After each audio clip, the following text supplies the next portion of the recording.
السلام عليكم. النهارده جايب لكم فيلم اكشن وكوميدي في نفس الوقت وكل الحاجات اللي بتحبها. فلو دي اول مره تشوفني فانا محمد، ودي قناه تلخيص على السريع، وده المكان اللي بنفصفص فيه الافلام لقطه لقطه.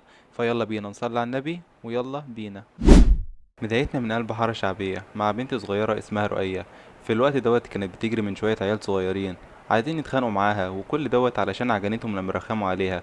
بس ما قدرتش تكمل معاهم وهربت علشان اتكتروا عليها. راحت تستخبى عند كابتن اسمه منصور، بطل ملاكمة معروف في المنطقة. استغرب ازاي رؤية بهدلت الأولاد كده، فقالت له إنها علمت نفسها الملاكمة. البنت عجبت كابتن منصور وقرر إنه يتبناها، ومن هنا بدأت حكاية روكي الغلابة. بفضل منصور رؤية كسبت بطولات وبقت معروفة، ومع كل انتصار ما كانتش بتنسى فضل كابتن منصور عليها، وكانت دايما بتفكره بالعملية اللي محتاج يعملها في عينيه. ولما اشتكت ليه ان الشغل بتاع الامن بيتعبها، قال لها المرة دي هتبقى حارس شخصي. وفعلا بقت الحارس الشخصي